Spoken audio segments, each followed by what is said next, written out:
Oke, di sini gue lanjut ke part kedua dari video mate pertemuan ke-6. Jadi di sini kita punya teorema 1 untuk integral permukaan. Kita misalkan G adalah permukaan diberikan oleh Z dengan variabel X, Y.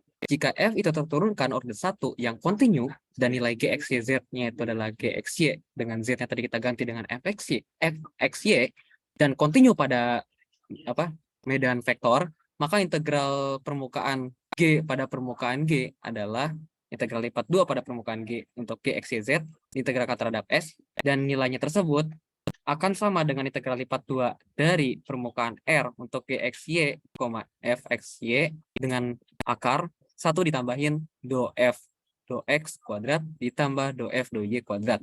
Diintegralkannya terhadap suatu area permukaan dari bidang tersebut. Nah, kalau misalkan di pertemuan ke-10 itu, kita nggak perlu menambahkan 1 untuk integral garis. Sedangkan untuk integral permukaan, dia ditambahkan dengan nilai 1. Oke, lanjut untuk contoh pembahasannya, gue punya soal dari Purcell, dan di mana nilai dari integran X, Y, Z dengan G-nya adalah bagian dari kerucut Z kuadrat ditambah X kuadrat. Z kuadrat sama dengan X kuadrat ditambah Y kuadrat di antara bidang Z sama dengan 1 dan bidang Z sama dengan 4. Jadi dia terbatasi. Ya, seperti itu. Nah, kita jawab aja langsung. Di sini, nilai Z-nya, kalau misalkan kita hilangkan kuadratnya, maka di sini kita akan punya nilainya akar X kuadrat ditambah Y kuadrat. Dan nilainya itu akan sama dengan Fx Y. Dan kalau kita turunkan masing-masing dari Z ini, yang pertama turunkan terhadap X, maka nilainya akan sama dengan setengah dikali 1 per akar X kuadrat tambah Y kuadrat dikalikan dengan 2X. Nah, ini turunannya berarti turunan rantai ya. Dan nilainya akan sama dengan X per akar X kuadrat tambah Y kuadrat. Dan kalau diturunkan terhadap Y, nilainya akan sama dengan Y per akar X kuadrat tambah Y kuadrat. Kita simpan nilai Fx dan Fy-nya itu untuk dimasukkan ke dalam nilai akar tadi. Dan untuk yang nilai di sebelah kiri, itu nilai X sama Y-nya nggak perlu kita ubah. Karena yang kita ubah di sini adalah nilai Z-nya. Jadi Z yang tadi kita punya di sini sama dengan akar X kuadrat tambah Y kuadrat. Jadi kita ganti nilai Z yang kita punya di integran tadi menjadi akar X kuadrat tambah Y kuadrat. Nah, kita hitung dulu di dalam akar, kita punya X kuadrat per X kuadrat plus Y kuadrat ditambah Y kuadrat per X kuadrat plus Y kuadrat. Nah, ini kalau dijumlah jadi hasilnya sama dan kita bisa langsung coret sehingga nilainya 1 plus 1 diakarin, jadi akar 2. Makanya kita lebih baik ngerjainnya di dalam akar dulu biar lebih sederhana dan gampang untuk diintegralkan. Lalu untuk nilai akar X kuadrat plus Y kuadrat udah tetapkan dulu aja, dan nilai XY-nya kita tetapkan dulu aja, dan nilai integralnya akan seperti ini. Nah, ini masih diintegralkan lipat 2. Lalu untuk batasnya, sebenarnya kita punya batas dari 1 sampai 4, tapi untuk bidang Z. Dan informasi lain yang kita punya sebenarnya nggak ada. Nah, untuk mempermudah pengerjaan ini, kita bisa mengubah ya, bentuk permukaan kartesius ini menjadi terhadap permukaan polar. Jadi di sini kita punya nilai dari dA-nya itu menjadi RdR d theta, di mana sebenarnya kita punya ya batasnya itu dari Z sama dengan 1 dan Z sama dengan 4. Secara nggak langsung kita pun tahu nilai jari-jarinya. Jadi jari-jarinya tetap dari 1 sampai 4, dan untuk d theta itu dari 0 sampai 2 pi. Kenapa dari 0 sampai 2 pi? Sebenarnya bisa kita ketahui karena dari bentuknya adalah bentuk kerucut.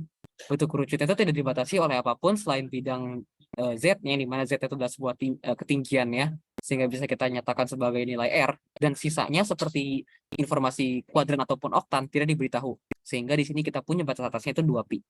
Untuk akar 2 kita keluarin karena nggak punya variabel apa-apa, dan nilai X dan Y kita ganti menjadi R cos theta dan R sin theta. Untuk yang dalam akar menjadi R kuadrat, sehingga akar R kuadrat kita bisa sederhanakan menjadi R. Nilai R ini dikalikan dengan R, dikalikan dengan R yang di cos dan di R yang di sin, sehingga kita punya R pangkat 4. Sin theta cos theta. Nah, setelah itu apa yang kita lakukan? Karena yang pertama ditegarkan terhadap R, sehingga nilai R-nya menjadi 1/5 R pangkat 5. Lalu untuk sin sama cosnya kita diamkan terlebih dahulu, karena yang akan kita masukkan sekarang untuk integralnya adalah 4 dan satunya masuk ke nilai dari si R. Sehingga kita punya 1024/5. 1024/5 karena nggak punya, oh ya, dengan min 1/5. Jangan lupa nilai 1 di sini sebagai batas bawah kita masukkan ke dalam nilai R juga. lalu kita kurangi menjadi 1023 per 5, itu kita keluarkan dari nilai integral. Jadi 1023 akar 2 per 5. Untuk sin theta dan cos theta-nya, itu tinggal kita masukkan saja batas untuk 2 pi dan 0 setelah kita integralkan nantinya.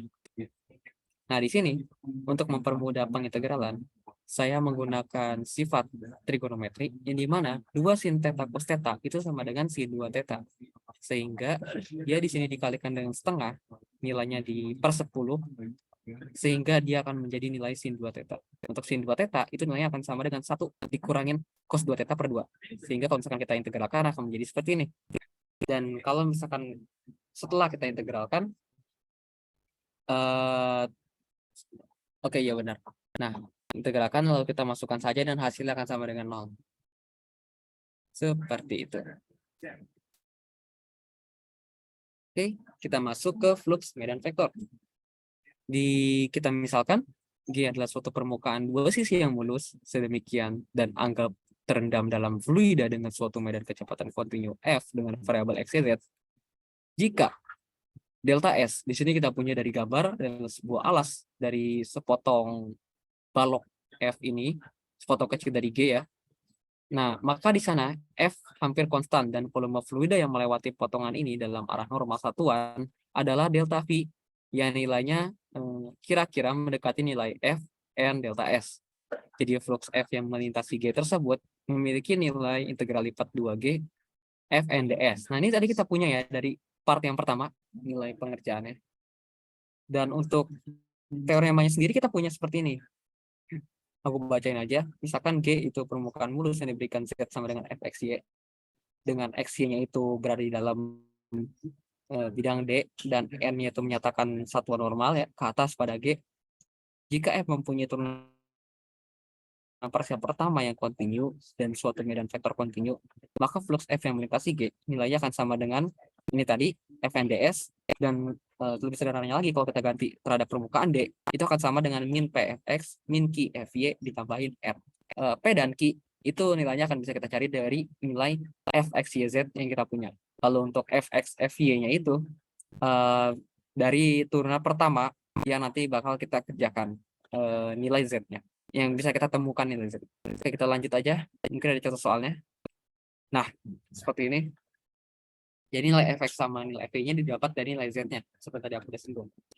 Lalu untuk flux ke atas dari nilai F-nya ini udah diketahui ya. Nilai P, Q, sama R-nya udah diketahui dari informasi ini. Lalu untuk nilai Fx sama Fy-nya tinggal kita turunkan aja dari nilai Z yang kita punya. Oke. Misalkan di sini nilai P kita punya min Y, Q-nya X, dan R-nya 9. Dan nilai Z-nya itu akar 9 min X kuadrat min Y kuadrat. Oke. Sekarang kita punya nilai Fx-nya, berarti turunannya aja. Nilainya kalau kita sederhanakan menjadi min X per Z. Dari tadi akar 9 min X kuadrat min Y kuadrat kita ganti dengan nilai Z. Dan nilai Fy-nya juga kita ganti menjadi min Y per Z. Ini bukan 2 jadinya ya, min Y per Z. Oke, lanjut.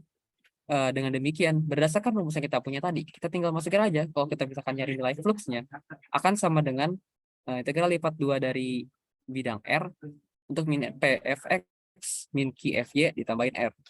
Nah, tadi kita punya P-nya itu min Y. Jadi min dikali min Y, dan Fx-nya tadi min X per Z, dikurangin X, dikali min Y per Z ditambahin 9. Kita masukin aja. Di sini habis ya, berarti duanya. Sisa 9 nggak punya variabel apa, kita keluarin. Dan kalau misalkan integralnya itu memiliki integral dari nilai 1, maka ini akan sama dengan nilai luasnya. Kalau dia diintegralkannya itu integral lipat 2, maka dia akan bernilai volumenya. Oke, karena integral lipat 2 berarti nilainya sama dengan luasnya. Nah, luasnya ini berapa? Sebenarnya karena ini bentuknya kita lihatnya dari yang ini ya, alas ya. Alasnya itu berbentuk lingkaran. Dan karena di sini nilainya 0 kurang dari sama dengan X kuadrat plus Y kuadrat kurang dari 4. Ini kalau kita sederhanakan nilainya adalah R kuadrat. Betul kan? R kuadrat. Sehingga nilai R-nya adalah 2. Nah, karena dia berbentuk lingkaran dan luas dari lingkaran adalah VR kuadrat. Nah, karena tadi kita punya R-nya adalah 2, VR kuadrat dari V dikali 2 kuadrat. Jadi 4pi. Nilai dari luas lingkaran tersebut. Ya udah, karena kita udah punya nilai luasnya, kita masukin 4pi. dikalikan dengan 9. Jadi 36 pi. Itu nilai dari flux F-nya. Jadi luasnya kita lihat dari alas yang kita punya. Dari bidang yang tadi kita cari nilai fluxnya. Oke. Lanjut ke permukaan parametrik. Jadi sebelumnya kita punya di pertemuan 10 ya kalau nggak salah. RT. Jadi parametriknya cuma T doang. Dan XTI ditambah YTJ ditambah ZTK. Nah untuk yang sekarang ini, kita menyebutnya dengan permukaan parametrik. Sehingga kita punya dua parameter. Nah, di sini parameter yang kita gunakan adalah U serta V. Jadi bedanya cuma di situ aja, parameter yang kita gunakan 2, bukan 1. Dan UP-nya itu merupakan elemen R yang menghasilkan suatu permukaan. Dan masing-masing UP-nya itu dalam R menghasilkan vektor R di ruang 3 dimensi. Ya, dan himpunan titik-titik akhir vektor R UV disebut permukaan parametrik. Ada contoh soalnya ini. Oke. Untuk contoh soal yang aku ambil, ini dari Purcell ya. Jadi kita misalkan menguraikan ataupun mengsketsakan permukaan parametrik berikut. Kita punya RUV sama dengan 2UI ditambah 3VJ ditambah U kuadrat ditambah V kuadrat K. Jadi untuk dari slide sebelumnya kita punya informasi bahwa RUV sama dengan XUVI, YUVJ ditambah ZUVK. Sehingga kalau dari soal yang di sini kita punya nilai D, 2U itu sama dengan X. Dan nilai 3V itu sama dengan Y. Dan U kuadrat ditambah V kuadrat itu nilainya sama dengan Z. Lalu kita masukkan rumus-rumus tadi dengan formulasi permukaan dalam sistem koordinat kartesius. Nah, tadi yang udah aku jelasin di sini, hasilnya sama dengan ini. Dan nilai dari fxy-nya sama dengan, nah ini aku jelasin ulang dulu. Nilai Z ini sama dengan koefisien dari si K tadi. Nah, berarti ini adalah nilai Z-nya. Nah, karena nilai Z-nya adalah U kuadrat tambah V kuadrat, dan nilai X sama dengan 2U, maka nilai U sama dengan X per 2 dong. Kita pindahin aja nilai 2-nya ke kiri. Sehingga nilai Z sama dengan fxy sama dengan X per 2 kuadrat. Dan V-nya sama dengan Y per 3. Dan nilai Y sama dengan 3V.